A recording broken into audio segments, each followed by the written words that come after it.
welcome back to another video. I am so glad that you are here. Today I'm going to walk you through rooting in a very intentional and detailed way. This video is for anyone who feels unsure about needle choice, direction, density, or why their rooting doesn't lay naturally just yet. I'll be explaining why I do what I do as I go, and I'll also show you what I correct along the way, because mistakes are a part of rooting. Starting with the actual rooting tool itself, these are the two that I have. I have one that you can kind of hold like a pencil. Then I have another that's a mushroom tool. The mushroom tool I don't use at all anymore, but I did start with this. This is very easy to start learning how to penetrate the scalp with the needle and, of course, getting that hair into the vinyl itself. And then this one makes it a little bit easier for directional rooting. You can directional root with this one as well, but this just makes it easier because it almost feels like you're holding a pen or a pencil. So the tool may come to you apart, or it may come to you together with the thinnest side inserted into this portion. So what I'm going to do is take a needle,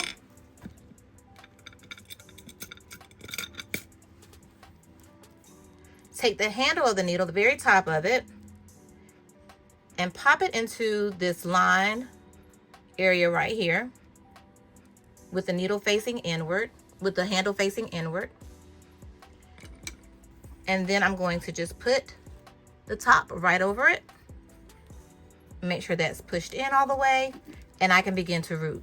With this particular tool, you will need to cut the needle. So how that works is you will take a needle. Let's take this one out. You're gonna need to cut the needle right where the needle actually begins. So all of this is the shaft of the needle and the handle ends about right here. And that's where you're gonna cut. So let's take our cutting tool and just snip that part off. I'm gonna hold both pieces so that it doesn't fly away.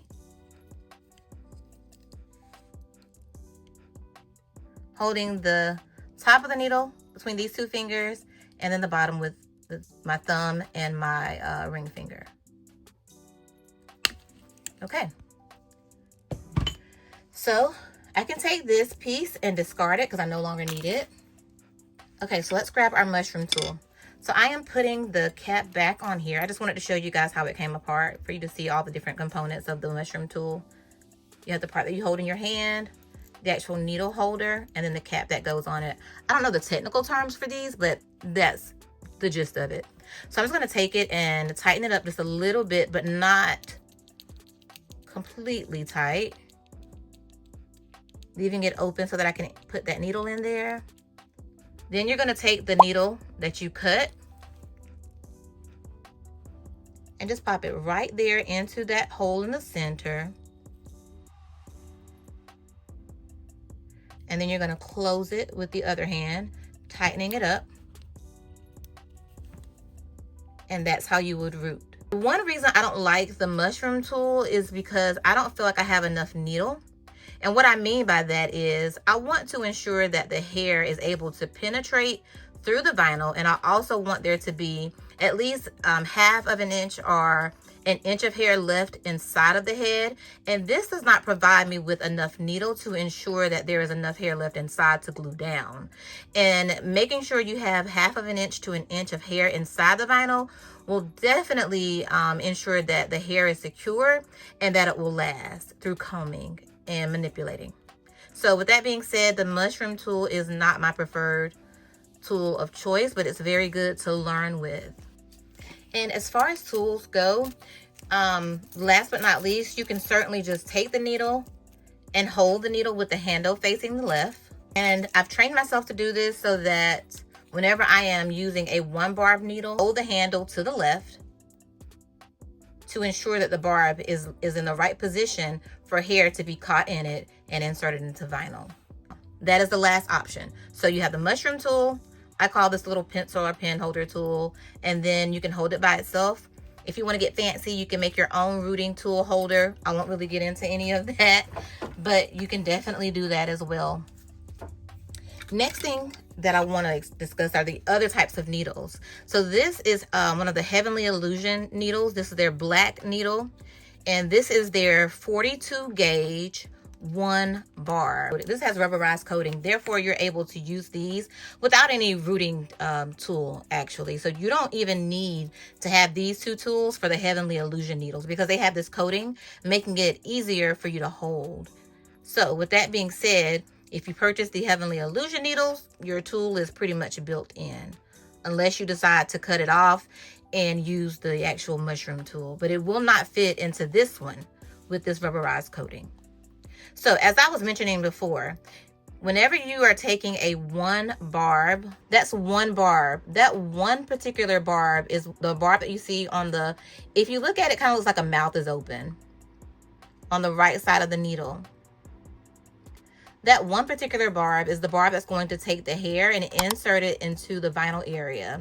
So whenever you have a 1 barb needle, like I said, you want to really get into the habit of holding any needle that way. If you hold the needle to the left, that barb is in alignment, see it's on the bottom, to actually take that hair and be inserted into the vinyl. You are then guaranteed to catch hair every single time as long as you are holding your needle to the left. Let's put this back into the holder. And this particular needle, I use it for mohair and alpaca, especially around the edges and the perimeter of the head after all the major rooting is done. You can certainly root an entire head of newborn hair of mohair or alpaca with this 42 gauge 1 barb. That's also used for a lot of mono rooting, which is where you have 1 hair per hole. And you can also do micro rooting, which is what I do with this needle. And that needle is so fine as far as the hole is concerned that it puts into the scalp that it really makes your micro rooting look like mono rooting.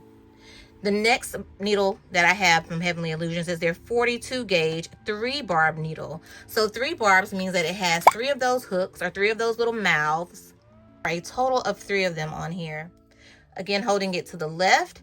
And this needle is very good for also doing the perimeter and the edges.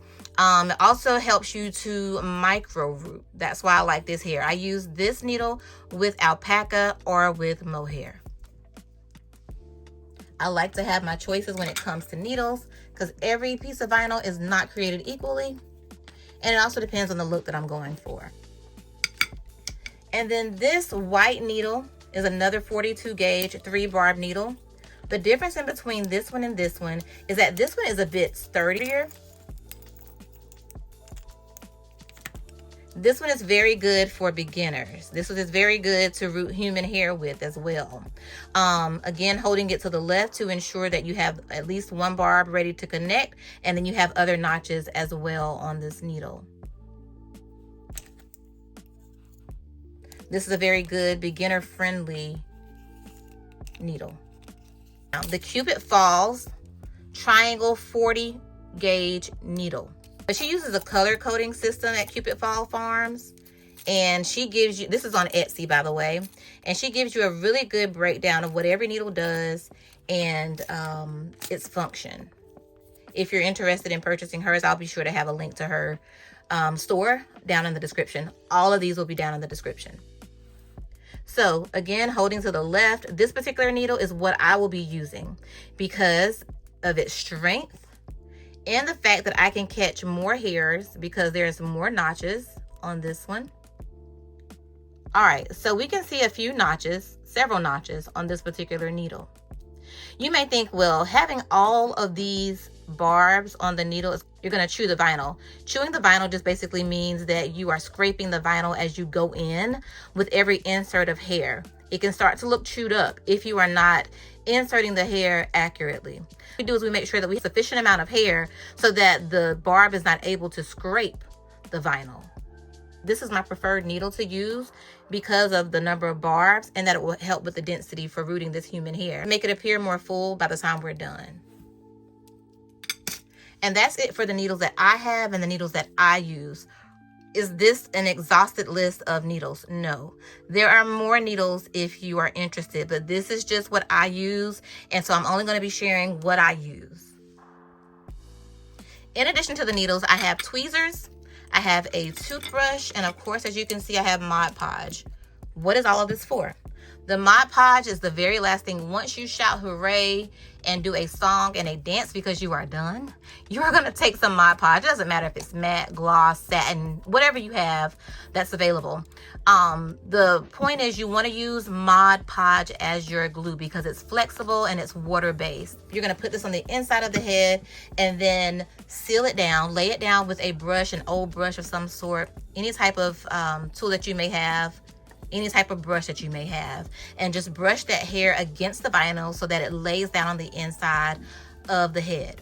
Then we have a toothbrush. The toothbrush is very fine.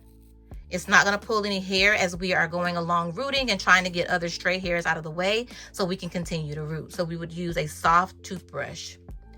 And then we have tweezers. Tweezers are to pull out those extra hairs so we don't have any plugginess going on, or if we have something called a fishtail hair that we may come across as we root today. And I'm going to try and do it intentionally so you'll see exactly what I'm talking about.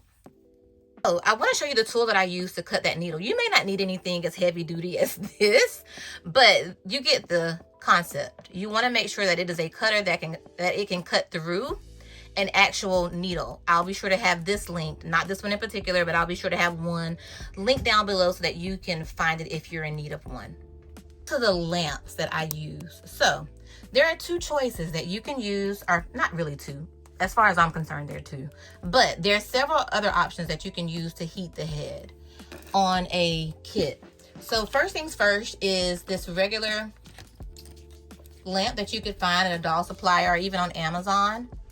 You would take your bowl that you see there, insert it, and pop it into your doll head. Allow the head to get warm by using this dial that they have with the on and off.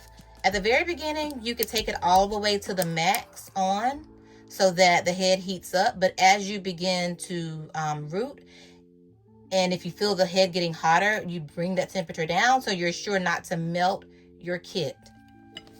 That is one. The other option is this one.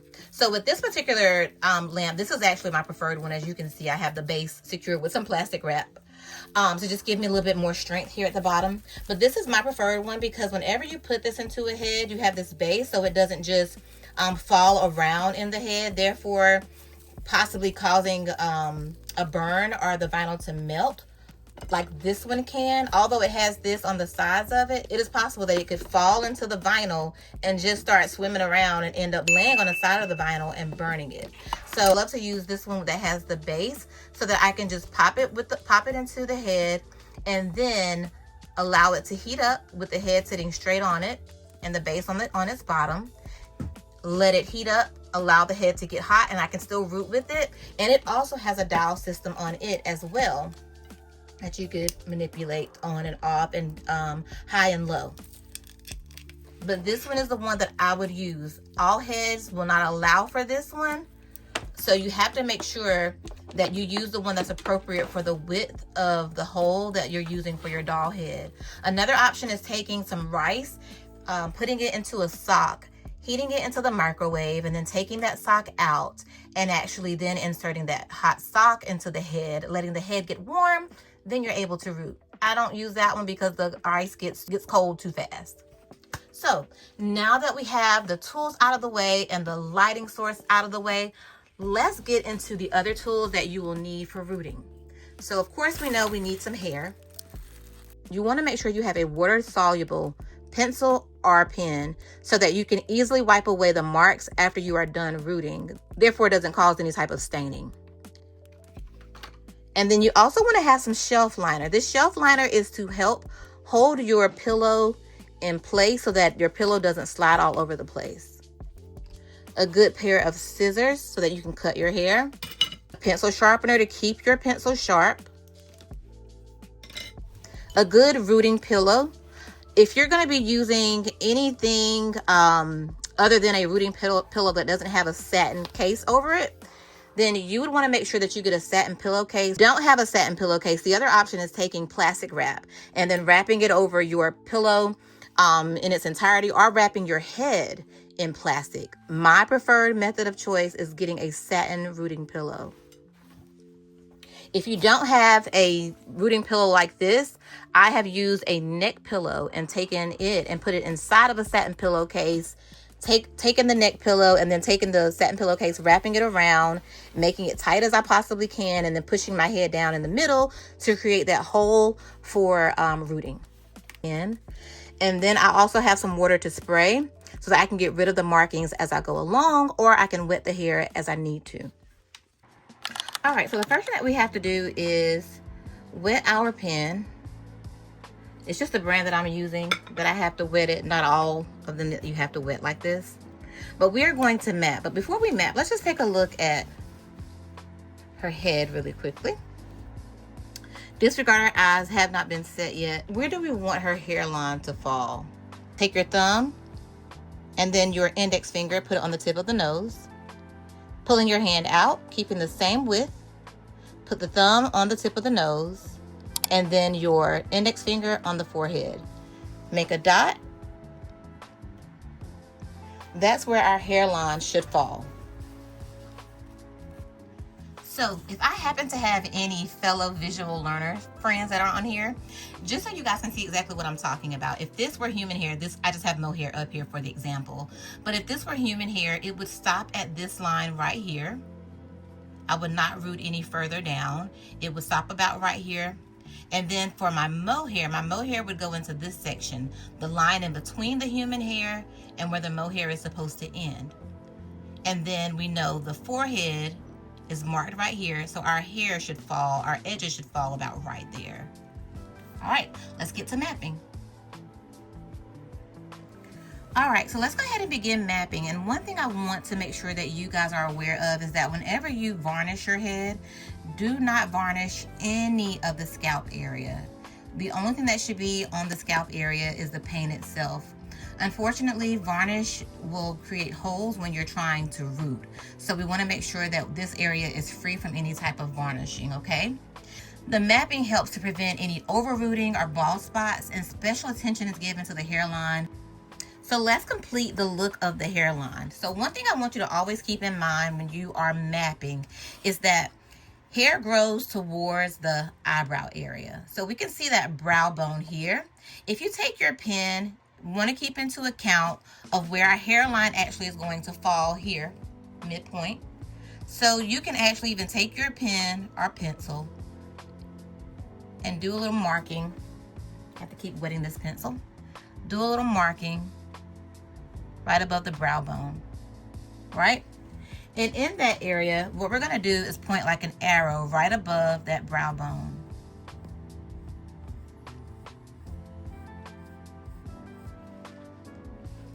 This arrow doesn't have the triangular part, but that's okay. Because what I'm going to do now is bring this line back towards the ear.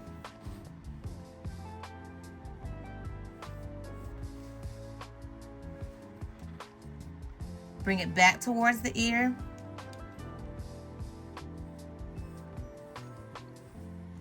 And start to curve that down right in front of the ear. And you could even go further back.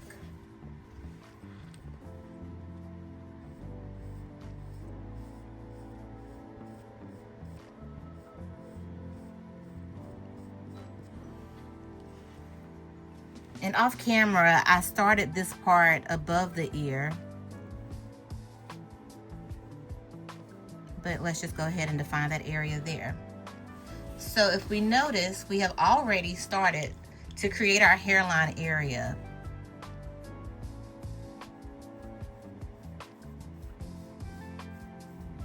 And I am just going to mark that area a little bit more,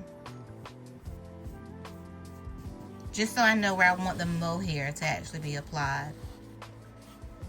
And for symmetry's sake, we are going to now just take this around on the other side,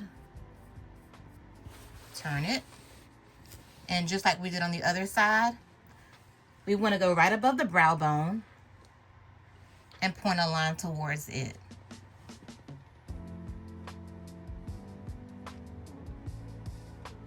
Bring that back towards the ear. Not to the ear, but right in front of the ear. We want to start to form a V. So we come down, draw the first part of our V, almost to the bottom of the ear, up. We're finishing our V, going above the ear, directly above it.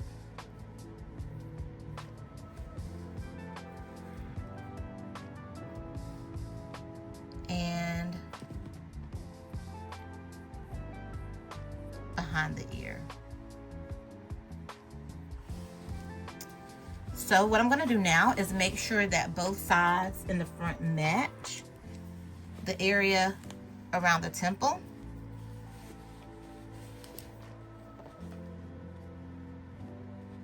This is a little girl, so we want to make sure that she has a feminine hairline. Boys tend to be more boxy, and girls is definitely a little bit more of a curve. So what I'm going to do is erase this line a little bit, because as you can see, it's more straight. If Gabriella were a boy, that would be okay. But with this being a girl, we want to complement feminine features. So we're going to give that a little bit more of a curve, taking a cosmetic wedge, cleaning that off. See how we did that curve there? We brought it down some to make it more feminine.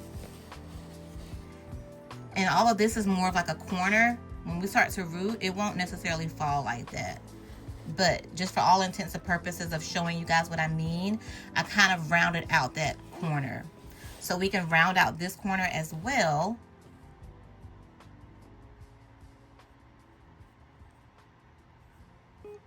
Come down some, making that curvy.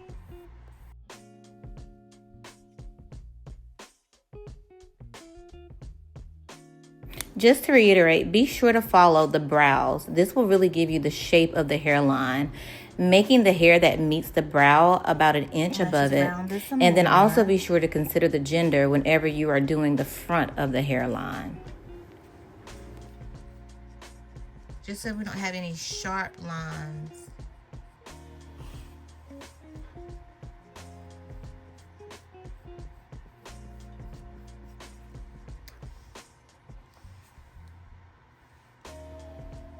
So just as a reminder, once the hairline is rooted, it will fall there, but we will stop rooting at this point. We will stop rooting the mohair at this point, and then human hair will be stopped around this vicinity. I highly recommend studying hairlines of toddlers just to make sure you really grasp how to make the edges, or how wide the edge area should be and where the actual hair should stop. Okay, so human hair on back, mohair from here to here, and then it will fall there. We are going to go to the other side and come down at an angle.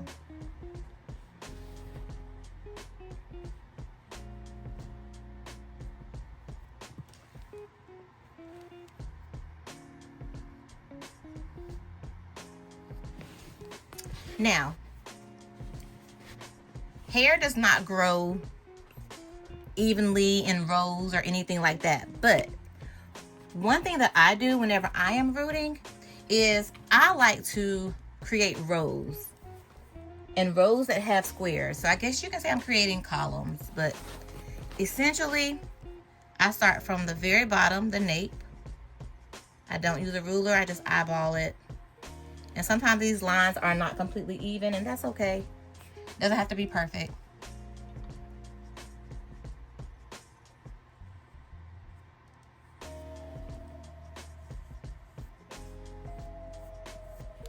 Y'all, I swear this pencil is worth it. You just have to wet it a few times for it to work. You have to keep wetting it, to be honest. But once it's on there, it stays. But whenever you're ready for it to come off, it comes off as well. So that's why I like this pencil. So I'm going to go ahead and continue to draw some more rows. And what I'm considering as I am drawing my rows is the density. Like, how thick do I want this hair to be? How thick do I want this hair to be? And honestly and truthfully, I don't really determine that until I start to draw the boxes themselves. But I'm already thinking about what Mom has said, what I envision, what we agreed on. And that's going to help me determine how big these boxes should be when I start to draw them.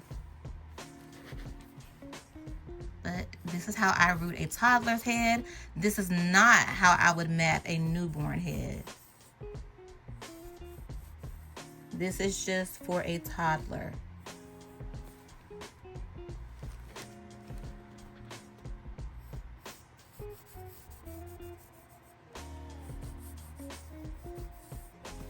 Okay.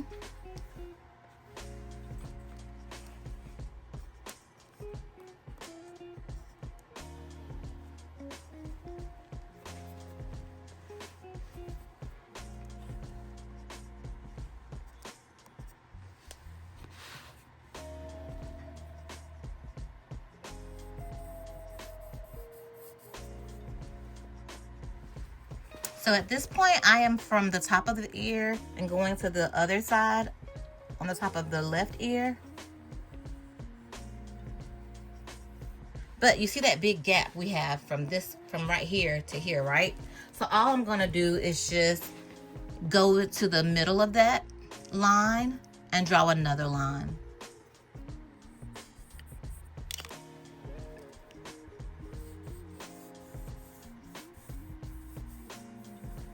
So that cuts that in half. So we have our rows starting from the bottom. And now we're gonna work our way up to the front.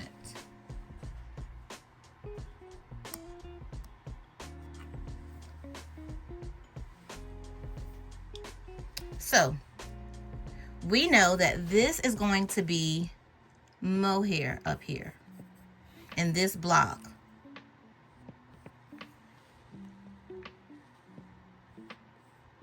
So I am going to follow what we have mapped.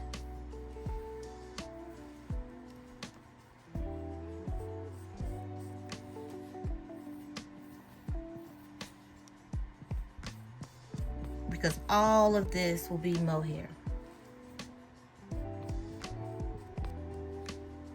All that will be mohair. So on this side, I no longer draw from one side to the other anymore when I get to the front. I just go from back to front when I get to the front area. There is no wrong way to do that. If you decided to keep going all the way to the front, it's completely fine. Again, this is just what I do, what I've always done.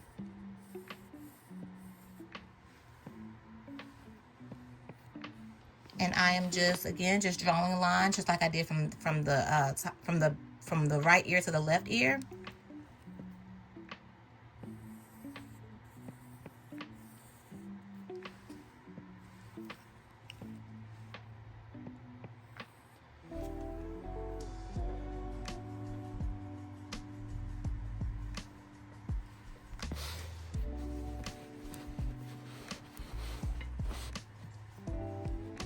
Big head, right? How long do I think it's going to take me to root this head? Okay.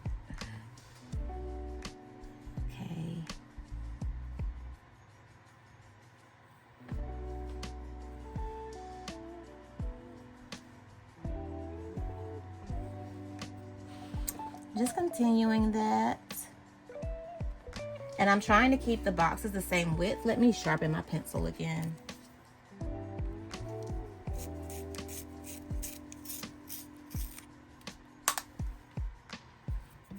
And also, please note that I do not create a swirl for any of my toddlers.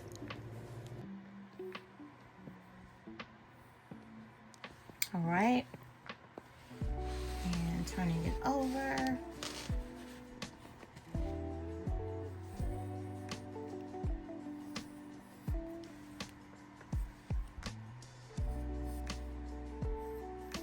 I need to go to this side and mark where my mohair will also go on this side.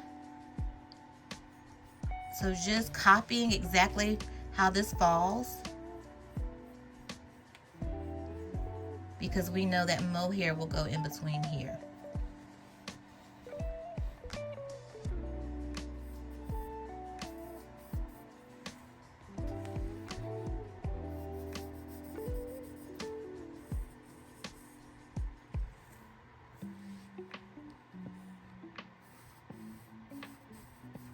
All right, now let's go ahead and create our boxes. So mom wants a thicker head of hair, as thick as we can get it. So I'm gonna look at the very bottom and I'm just gonna start drawing my boxes.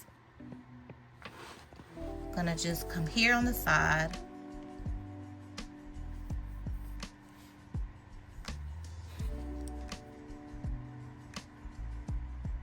Going upward. So I am now creating the boxes that the hair will actually be rooted into.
Now let's draw our boxes on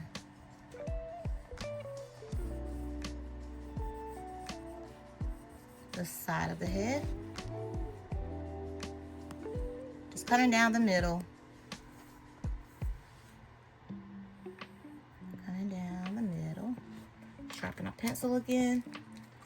And I know that the mapping can be the most tedious. Well, I'm not gonna say it's the most tedious, but I know that mapping can be tedious, but it's important to get this right from the beginning. And that's not to say you can't make these boxes smaller as you start to root, because you very well can. Okay. Now, this top portion, because it's so wide, is going to be a few boxes. So this one we just cut in half. But this one I'm going to come up here because I want to make sure, because if I were just to cut this in half, right, let's go ahead and cut it in half.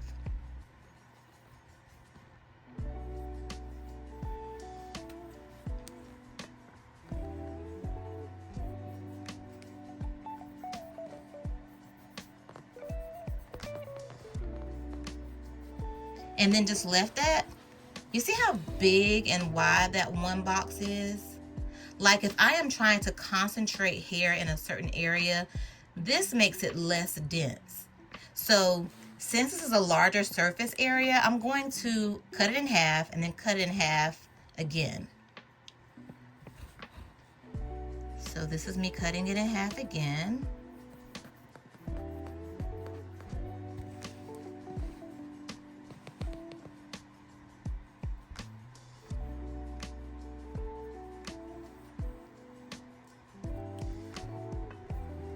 And then again.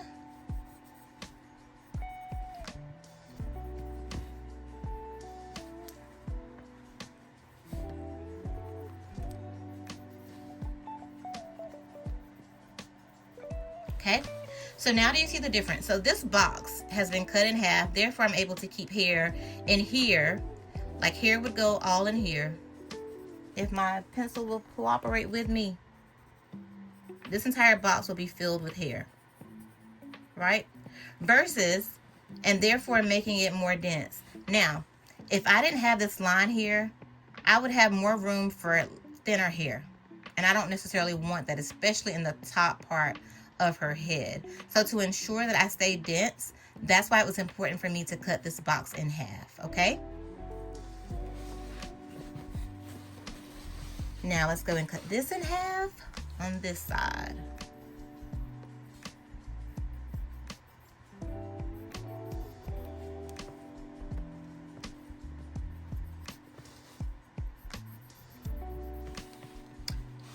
We are ready to actually begin. I'm just going to go back through and define more of my lines since my pencil wanted to act up in some places. But this pencil will stay until you are ready to take it off. So don't fret if you get this brand of pencil and you don't want the daunting task of having to wet it, sharpen it, then start to map your head, but it is worth it. Other pencils that I have used, they will get baked into the vinyl, and then by the time I'm done, mom still has white lines in her baby's hair that I can't get rid of. So with that being said, I'd rather go through this with this pencil than any other pencil or marker that I've tried. I want to just show you this wig, and this is what I'm actually using. This is the human hair that I am using to apply into Gabriella's hair. So this is Gabriella, and I've already rooted some of it. It's been a few weeks since I last spoke to you. But what I am doing is I am taking hair from underneath the wig. I am starting from the bottom of the wig. This is an 18-inch wig, so basically the hair is the same length all the way around. And with that in mind, it doesn't matter where I pull hair from. I am just trying to take this out as neatly as possible so that if mom decides to use this wig for another baby, she can. I mean, because granted, if I just open up the hair and just started cutting from all over the place, it would just make a mess. So to try and keep things neat, I am just going to the very back of it. And I have been cutting away at the weft that is on the wig. And the way it works is they are in coils. So you can see that there's two main coils, 1, 2, well, start over, 1, 2 right here. So what I would do is I would take one of these coils and then just snip it at the very base right here, going as far up as I possibly can, because I want to get that straight portion of the hair, because that's going to make it a lot easier to root it into the scalp of the vinyl. These two needles are the needles that I will be using for the entirety of this project of rooting Gabriella's hair. So for the hair itself, for the human hair that I have been putting into this, I have been using Cupid Falls Farms 40 triangular felting needle. I am using this needle because a size 40 gauge does not leave a large hole in the vinyl whenever you are inserting it. And also this one in particular has a few barbs on the end of the triangle. It may look like holes through the case, but those are barbs. And that's what is actually grabbing a hold of the hair and allowing it to be inserted into the vinyl. So you may see a lot of holes here or a lot of barbs here, and you may think, well, that's going to create a pluggy effect. The difference is how much hair I am holding whenever I am rooting. That determines the amount of hair that goes into the vinyl whenever this needle is inserted. And I'll show you that once we begin rooting. Now, as far as the hairline of Gabriella, I'm going to be using Heavenly Illusions 42 gauge 1 barb needle. I also need to mention that Heavenly Illusions is a German company. So you see me pointing here at the one, I don't know how to pronounce that, but I know that this stands for 1 barb. Basically, whenever you go on to order your needles, it'll of course be in English because you'll order through Irresistibles or McPherson's. And these needles are color coded, and they'll be sure to tell you what type of needle it is, the gauge, and how many barbs that it has. So don't worry about getting confused in that department whenever it's time to order. And again, I'll also have direct links down below in the description. So I like to use this particular needle because of the fact the larger the gauge, the smaller the hole.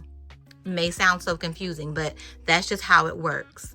So with this being a 42 gauge with 1 barb, the mohair is going to lay more naturally. It's going to appear more natural because it's just a very small hole with 1 or 2 hairs per hole. Because again, I don't mono root, I micro root. Mono root would just be 1 hair per hole. And this barb or this needle could definitely do mono rooting. Again, it all depends on the amount of hair that I am holding at the time.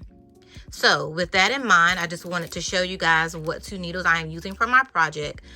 Again, this is not an exhausted list of needles. There's so many different other types of needles out there, but I am just sharing my process and how I root toddlers. I can't stress that enough because I don't want you to think that this is the end all be all of it. For demonstration purposes, I'm just going to reload my tool just so you guys can see this one more time. I am taking the narrow end of it, as you can see from the side. It goes from a narrow end to a wider end. I'm going to take the narrow end of it and insert it into that line like so. And take the top of my holder and just slide it over and just push up against it to make sure that it's in there. Okay, so it's good and secure. I want to just remind you that my goal is about 2 to 3 hairs per hole, and that I work from the nape area, from the very bottom up, or from the very bottom across each row.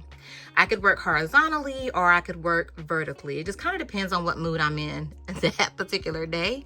But I do make sure that I don't just go around the head, like just all over the place.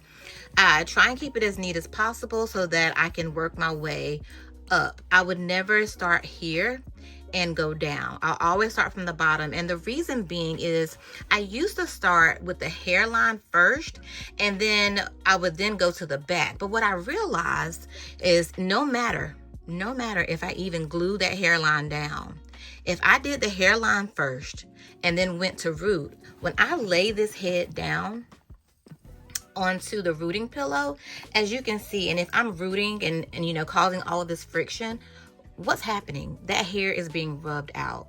So instead of doing double work, I now save the hairline for the last step in rooting. So I would like to encourage you to do the same, to do the hairline last.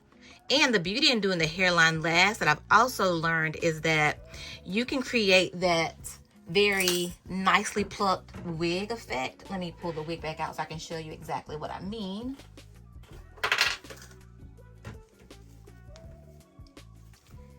You can create a gradient effect from the actual human hair up to the mohair, which is what we're going to be using for our hairline. So what I mean is this portion of the wig. You see how it's not very thick right here? It's not very pluggy. Granted, this is manufactured, and of course, if someone was installing this, it'd be even less hair at the front of this wig. But basically, whenever you are rooting, you want to have a very thin, not too thin, but you want to have a thin hairline and allow that density to gradually build up as you go towards the back of the hair. So what I like to do, let's say that this area would be the mohair of Gabriella, right? And then this is the human hair. This would be a lot thinner than this human hair because I want it to appear as natural as possible. So I would work it in a certain way to where at the very front, it'd be thinner, thin, thick, thicker as I go along the way. So I want to make sure that this looks as natural as possible. In order to do that, I found that it's very important to go ahead and complete the entirety of the head, not only for the fact that hair could fall out if I did the hairline first, but it gave me a better view to gradually make this. So basically I'm going from thick, and then I will start to fade my hairline into the thicker part of the mohair, making it a lot more seamless and transitional, because we don't want to have this so thick, like this line to be really, really thick, and then we have thin mohair. That just looks unnatural, and it starts to look like an actual wig, right? What we assume whenever we see a wig would look like. So keep that in mind whenever you are rooting. But let me show you exactly how I go about placing the needle into the vinyl to create what I have so far. I have here is a water-soluble pen, and it's blue, and I used to use this a long time ago. I no longer use it, but I brought this out so that you could clearly see where I'm going to make points so that you can follow me visually on how or where to insert your needle. The one thing I want you to take away from this, let me push this top in here if I can. Nope, it's coming off. The one thing I want you to take away from this is when you are rooting, this is a no-no. You do not want to root like this in a straight row, because that's just not natural. Now, can it be done and look beautiful? Absolutely. But is it natural? No, it is not. And this is just talking about rooting a toddler. There's different types of techniques if you're going to be rooting a newborn. For instance, some may root going up in a straight row like this on newborns, but we're not going to talk about that. But I just wanted to demonstrate for you that I don't want you to root on the same line at all for any reason. And the reason for that is we want these holes to be placed sporadically and in a jagged fashion so that it can appear natural. Because if you look at your own hair, the hair does not grow straight up and down like this out of the follicle. It looks more like this, like, you know, it's all over the place. So with that in mind, I'm going to demonstrate for you how I learned. Just dabbing that off.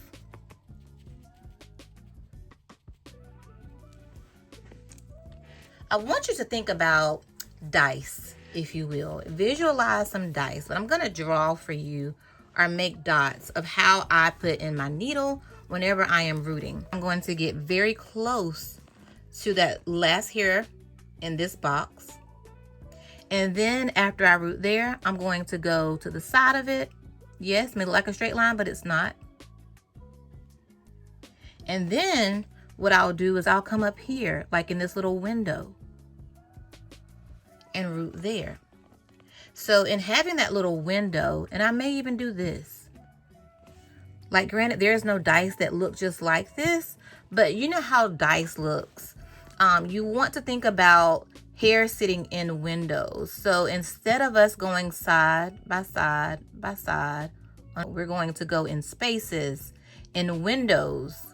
I say windows, y'all used to cheer, so forgive me for thinking about formations, but the idea is to go in between where you have space, because this will create that jagged look, and it will also create that natural look that we have in our on our scalps, because as we know, hair does not grow in a straight line. Just to show you again, I would start right here, very close to where this hair right here is. I would take my needle, go in there. Let's say I root it, take it out. I would go to the side of it, not right beside it. And then I would root here. And then I would root there. And then maybe here. And I would do the same thing, just keeping it going. Dot there, dot there, a dot there, a dot there. You just really want to consider the density whenever you are rooting. Density is basically how close will the hairs be per hole. Now, since I am using that 40 gauge needle and it has more barbs on it, it is creating more hairs per hole. So for this particular follicle or hole,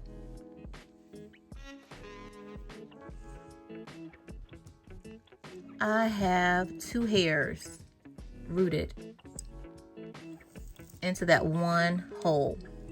So you can see the 2 hairs there. So it appears a lot thicker by the time I get to, let's say this, right? It appears a lot thicker whenever I get to this point. And this is just basically considering the thickness of the hair, considering how mom wants it to look. There's so many factors that you want to consider whenever you are rooting. So if this was a finer hair, I would probably put more hair per hole.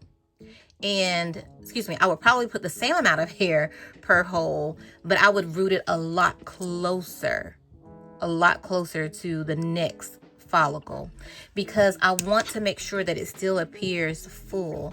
But with the texture of this particular hair, it has its own thickness to it, and I don't want it to be too thick to where it looks like a wig. We want it to be natural.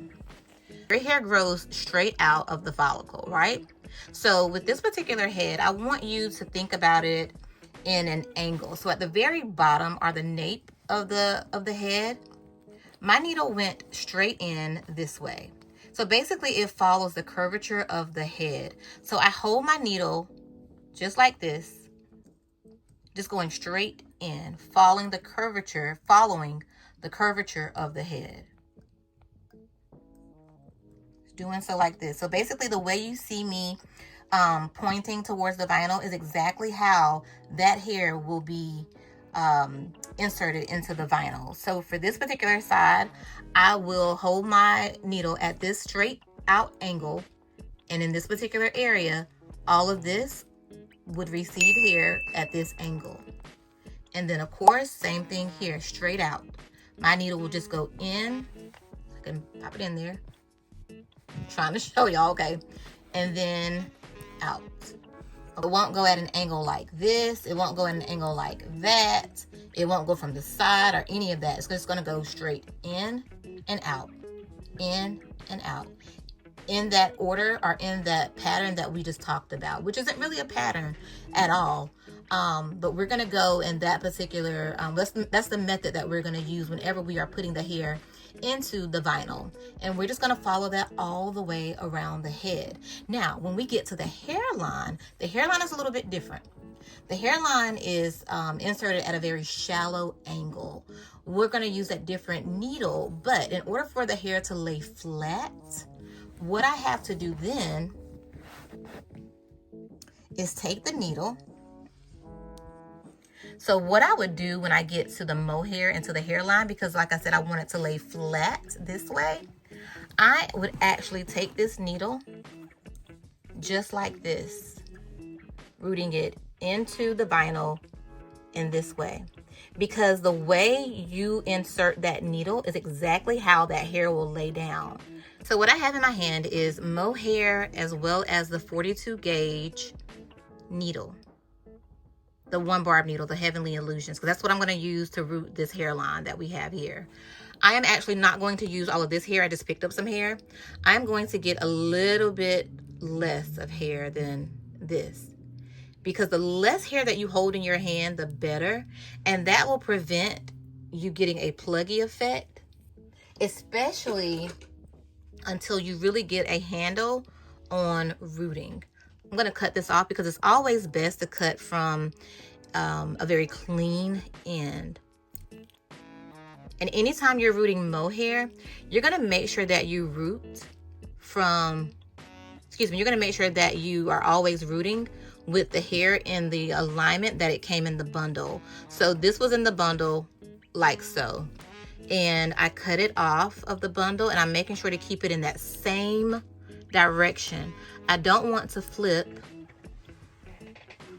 this hair, because what will happen is the cuticles, or the shaft, if you will, the cuticles of the hair will start to stand out and stand up if I were to flip it. That's not how the hair grew. The hair grew in this direction. So I'm just making sure that I keep the hair in the right fashion. And the way you can check is to see how smooth the hair is.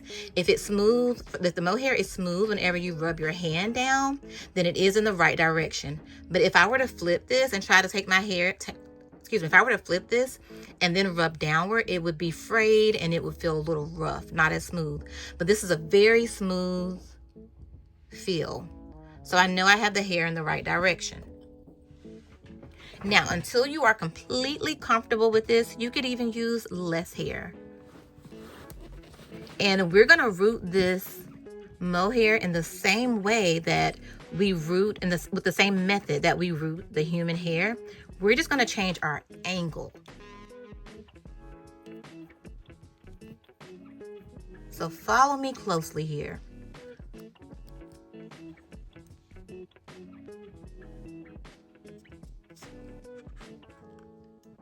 I am going to take this hair and place it in the area that I want it to go. And this is a very beginner friendly way of rooting. So this is an option. You take the hair and you see how the ends of the hair kind of spread out, which is great because what that does is it makes it a lot easier for me to pull 1 or 2 hairs. See my needle? My needle is flat against the vinyl. And I am just going to push that hair. Ooh. Okay, I am not going to edit that out. I'm going to leave that in there because I want you guys to see what can happen if you apply too much pressure whenever you are rooting. And that's exactly what I did. So let me grab another needle.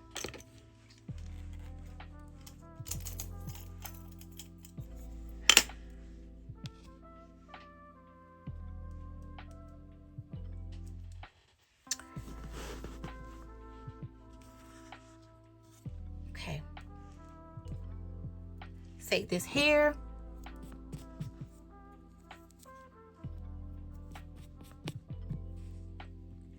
We're going to take the ends like so.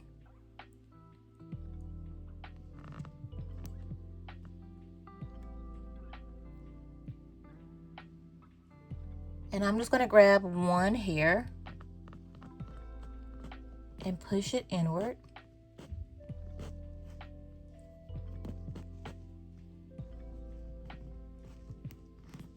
So what I'm doing with my left hand, it's serving 2 purposes. It's holding on to this hair that's in my left hand, and it's also putting some pressure onto the vinyl so that the vinyl doesn't move. And this is also when the shelf liner really comes in handy so that your head doesn't shift all over the place on the satin or plastic that you have your kit laying on. So as we can see, that hair did not go in, so let's do it again.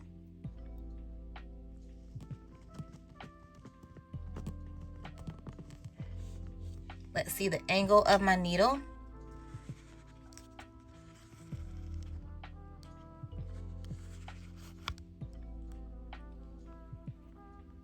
I'm going to take the needle out and then pull my hand back. And as you can see, there is 1 hair inserted into the vinyl. Because for the hairline, I like to have 1 to 2 hairs per hole because I want it to be very natural. And I'll root a little bit closer than I would in here because, of course, this is finer hair. But I also want it to have enough thickness to where it looks like or appears to be real edges, but that it also is naturally inserted into the head. So I'm going to come up a little bit. So we see that hair right here. I'm going to come very close to that hole, taking the end of another hair and just sliding my needle into the vinyl, pushing upward and in. As we can see, this is a mistake. You see this piece of hair? My tweezers and pull that hair out. Okay. Those tweezers are working against me. Let me get some more tweezers. Now, I talked to you guys about the light source or the heat source to make the head softer. I don't necessarily need it for the human hair portion of rooting, but I could see where this would be beneficial. So listen, that vinyl is pretty firm and hard, right? So I would need to take a light and just soften this up a little bit more for it to be a lot easier for the hair to go into the vinyl. So what I'm going to do is pause because I don't want to teach you shortcuts. I want to teach you the right way. I'm going to pause and we'll come back to rooting the hairline. So to prepare this hair or this head for rooting the hairline, because I don't need it heated for the human hair because 1, the needle is a lot stronger. I do need it for my weaker needle, which is the 42 gauge 1 barb needle. So you can say that it's safe to say the more barbs that it has, typically the stronger it is. But again, you need to make sure you have a method to what you are doing. In other words, your gauge needs to match your goal. Your gauge and your number of barbs need to match your end goal, okay?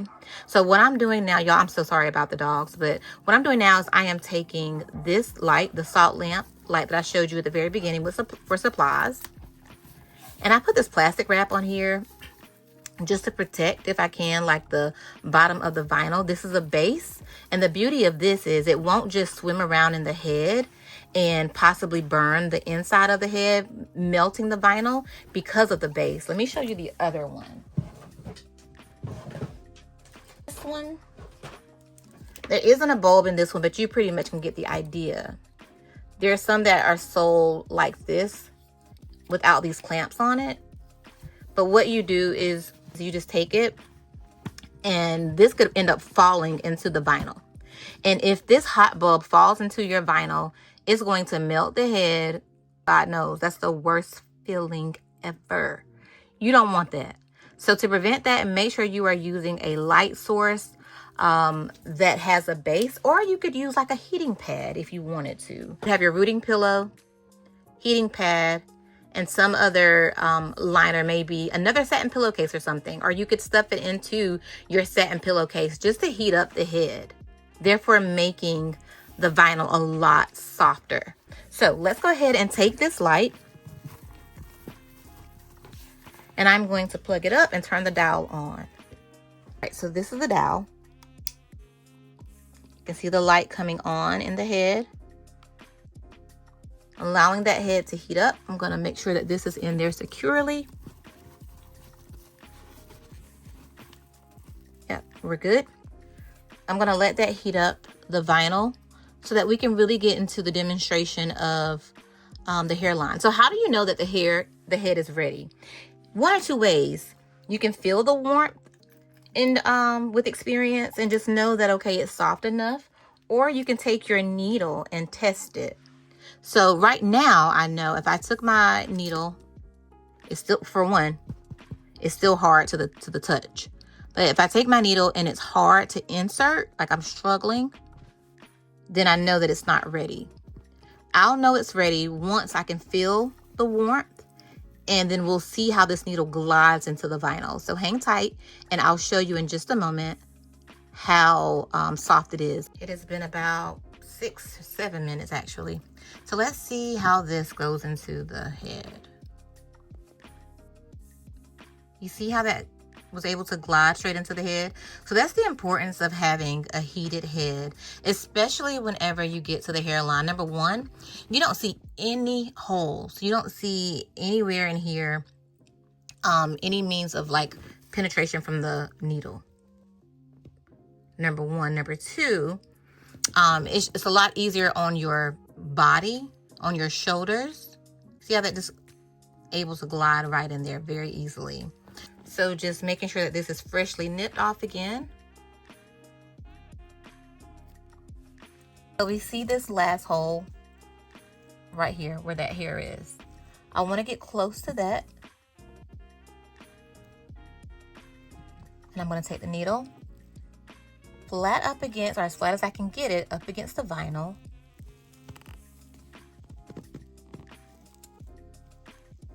And that was so much easier, right? I'm going to take out my needle, keeping everything there. Take out my needle.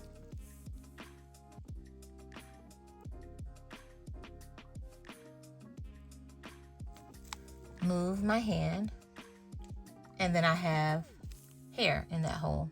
So you can see where I have a space in between those two hairs. So what I'm going to do is take a piece of hair,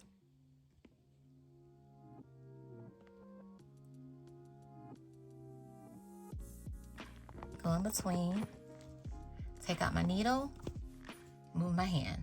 So I now have 3 hairs there. Remembering how I want the pattern to be, taking my needle flat up against the head, pushing it into the vinyl, taking my needle out, pulling my hand away. Coming back into this space, flat against the vinyl, pushing the needle in, needle out, bringing the needle back, pulling my hand away. Taking the hair, laying it close to the other hole. pushing in, taking my needle out, removing my hand. And of course, the more you practice, this will be a lot faster. Taking that one hair that I just found, pushing my needle in,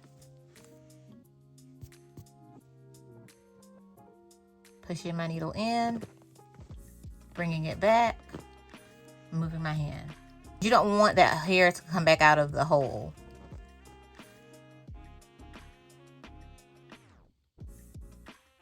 Going into that filler space. So you can see how this hair is laying. And then you could just take some water as you're rooting the hairline, the mohair, and it'll just lay right down. When you have good quality mohair, it'll lay right down. So that's what that looks like. And whenever you're rooting the hairline, you want to make sure that the hair is cut short. I mean, you can always cut it at the end, but it's more natural if the hair is already cut before you root. So let's get back into the human hair. Remember, the needle that I'm using has several barbs. So although it's a triangular shaped needle, it has at least 2 barbs on every side of the needle. So it doesn't really matter what way I have this needle or what way it's facing, because there's going to be a barb on either side of it. So what I do is I make sure I guide my hair, the very tip of it, or almost to the tip of it, right where I want it, and then I take my needle and put it right on top of it. I insert the needle, pull the needle away with my right hand, and then remove the remainder of the hair that did not go into that hole with my left hand. And yes, I'm not afraid to say that I've been doing this since 2019, but I don't always get a hair into the hole. Sometimes I miss it, and I just have to go back over that area again. So make sure you take it easy on yourself as you are learning and adjusting to what works best for you, because that is ultimately what really matters here. Everyone roots differently. So you want to take into account that the way I do it may not be the way that you end up doing it, but at least you have some type of template or guide, if you will, on where to begin. And I also want you to consider the ergonomics of it all. You want to make sure you're taking it easy on your body. And I'm also going to include in the description down below some items that I've used along the way to make sure I've taken care of myself while rooting, because it is a long process. It's enjoyable, but you want to make sure that you don't forget about taking care of your back and your shoulders and your hands. Just make sure that you are staying on top of your self-care as well. So if you will, just watch the remainder of this video so that you can get an idea of my technique. And then we'll finish it up with just me completing the square, and you'll see the thickness. But until our next time together, guys, please enjoy the video. I am considering doing just a separate video for the hairline. You guys let me know if you want that or not. It just kind of depends on the response from you all, if it's worth it, and we'll go from there. But until we see each other again, take care and be blessed.